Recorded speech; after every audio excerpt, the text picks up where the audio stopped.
జయజయధ్వానాలు చేయొచ్చు, వెల్కమ్లు పలకొచ్చు, సీఎం ఇలాంటి వాటి వరకు పర్లేదు. ఈ గంగమ్మ జాతరలు మళ్ళీ ఎక్కడి నుంచి వచ్చినాయి తెలంగాణలో కూడా? ఎవరు అభిమాని పెట్టుంటారండి. ఆయన ఎవరు అల్లు వచ్చిన అభిమాని ఉంటాడు.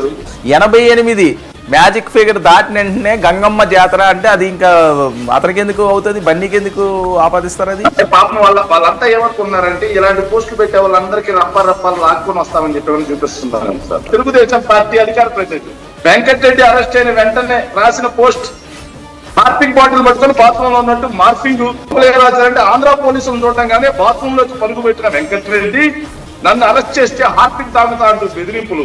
హార్పిక్ తాగడం ఏంట్రా? వెంకటరెడ్డి వాళ్ళ ఇంట్లో బాత్రూమ్ కలిగే కాంట్రాక్ట్ ఏమని నేనేమో తీసుకున్నాడు.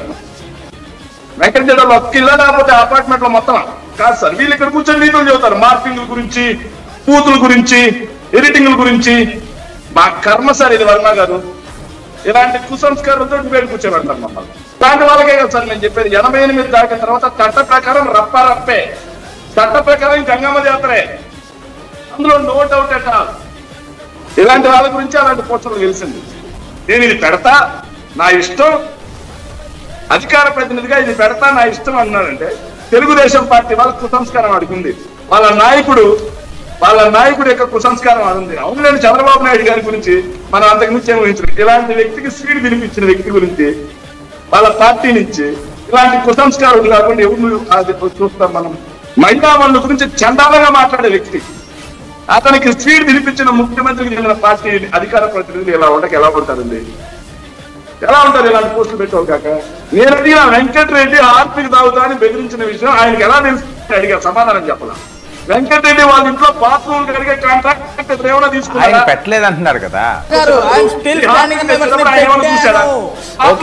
మీరే పెట్టారా? ఆయన ఒక్క బాత్రూమ్ క్లీన్ చేస్తా ఉన్నారా లేకపోతే అపార్ట్మెంట్ మొత్తం మీరే క్లీన్ చేస్తారు? సరే, అది ఏంటి అరెస్టులకు ఏమైనా భయపడుతున్నారా? సార్ మేము కాదు కదా, మా ఇంట్లో కుక్కలు కూడా భయపడవు. వాళ్ళు ఏం పెట్టుకుంటారో పెట్టుకోమనండి. చంద్రకాంత్ గారు అంటున్నారు యువతని పాడు చేస్తున్నారు, రప్ప అంటున్నారు అన్నారు. సార్ రప్ప అని మా నాయకుడు కాదు, ఎవరు అభిమానులు పోస్టర్ పట్టుకుంటున్నారు. అదే జగన్మోహన్ రెడ్డి గారికి, అదే విధంగా అల్లు అర్జున్ గారికి కామన్ గా ఫ్యాన్స్ కొంతమంది ఉంటారు, వాళ్ళు ఏమైనా పట్టుకున్నారు.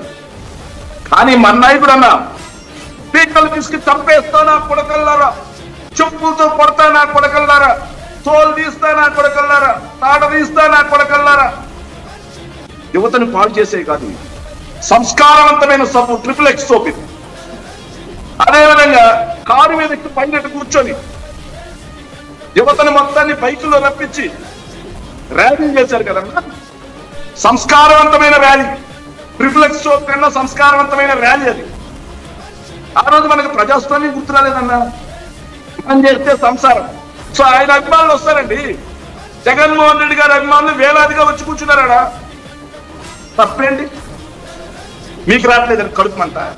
జగన్మోహన్ రెడ్డి గారు బెంగళూరులో ఉంటే ఒక కడుపుమంట, జగన్మోహన్ రెడ్డి గారు తాడేపల్లి వస్తే ఒక కడుపుమంట, జగన్మోహన్ రెడ్డి గారు రైతుల దగ్గరికి వెళ్తే ఒక కడుపుమంట, జగన్మోహన్ రెడ్డి గారు ప్రెస్ మీట్ పెడితే ఒక కడుపుమంట, జగన్మోహన్ రెడ్డి గారు కోర్టుకి వెళ్తే ఒక కడుపుమంట, వెళ్ళకపోతే ఒక కడుపుమంట, జగన్మోహన్ రెడ్డి గారికి జనం వస్తే ఒక కడుపుమంట, జనం రాకపోతే ఒక కడుపుమంట. ఓకే, ఎందుకు ఈ బతుకులు? ఇంకోటండి సార్, 5 నిమిషాలు నుండి ఎట్లా పోతారని జడ్జి గారిని అడగండి సార్. పోయి అమ్మలు కాదు అడగాల్సింది. జడ్జి గారిని అడిగితే లాగి పెట్టవాడు బీపుతాడు. జస్ట్ మనిషి కనిపించి రావే అటెండెన్స్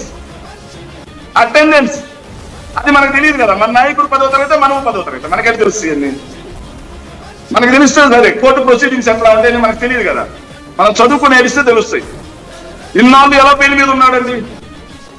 జడ్జి గారిని అడుగుతుంది, మమ్మల్ని ఎందుకు అడుగుతుంది? ఏమైనా జడ్జి గారు ఇన్నాళ్ళు ఎందుకు బెయిల్ ఇచ్చారా? అది ఏం జరుగుతుందో తెలియదు. కోర్టుకి వెళ్ళొచ్చు కదా, నిరూపించుకోవచ్చు కదా. సంవత్సరం రోజుల లోపల అయ్యాలని ఎన్వి రమణ గారు తీర్పిచ్చారు కదా. చంద్రబాబు నాయుడు గారి మీద ఎన్ని కేసులు ఉన్నాయి? ఎన్ని ఏళ్ళ నుంచి నడుస్తున్నాయి? 17 కేసులు ఉన్నాయి. ఇది కూడా స్టేలోనే ఉంది. మరి ఇలా అన్ని స్టేల మీద ఉన్నాయి. చంద్రబాబు నాయుడు గారు సచ్చివుడైతే మీరు అంటగాగుతున్నారు కదా. చంద్రబాబు నాయుడు గారు అంత విజనరీ లేరు, చంద్రబాబు నాయుడు అంత మంచోళ్ళు లేడు, అది లేదన్నారు. చంద్రబాబు నాయుడు గారు దయచేసి మేము డిబేట్లో ఇట్లా మాట్లాడలేకపోతున్నామండి, మీరు కోర్టుకు వెళ్ళి ఆ స్టేలన్నీ ఎత్తేయించుకోండి. లిక్కర్ కేసులో మీరు ఏదైతే మీరు ఫైబర్ నెట్ కేసులో, స్కిల్ కేసులో మీరు వేసిన క్వాష్ పిటిషన్ వెనక్కి తీసుకోండి, మా మీద విచారణ వేగవంతం చేయండి అని అడగండి, సంవత్సరం నిరూపించుకోండి అని అడగండి. అప్పుడు జగన్మోహన్ రెడ్డి గారిని గురించి అడిగే అర్హత, హక్కు అన్నీ ఉంటాయి తమరికి. అలా కాకుండా మేము మాత్రం స్టేలు తెచ్చుకుంటాం, మేము మాత్రం క్వాష్ పిటిషన్లు వేసుకుంటాం, మేము మాత్రం లిక్కర్ కేసులో ప్రీపిడి అనే దిక్కుమాలని ఇంగ్లీషు ఆయన తప్పిస్తే ఎవరు మాట్లాడలేదు ఆ ఇంగ్లీషు. ఆ కేసులు అర్థంగా దొరుకుతాం. అయినా సచ్చీలుడు అని చెప్పి బ్రాండ్ చేసుకుంటాం.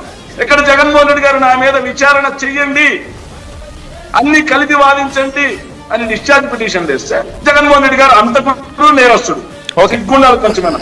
కృష్ణాంజనేయులు గారికి నేను చివరిగా మాట చెప్తున్నాను. కృష్ణాంజనేయులు జగన్మోహన్ రెడ్డి గారు 11 ఎందుకు వచ్చాయి ప్రతిసారి అంటున్నాడు. సో ఇదే క్వశ్చన్ చంద్రబాబు నాయుడు గారు 2004లో ఎందుకు ఓడిపోయాడు, 9లో ఎందుకు ఓడిపోయాడు, 19 ఎందుకు ఓడిపోయాడు, పవన్ కళ్యాణ్ 2 చోట్ల ఎందుకు ఓడిపోయాడా?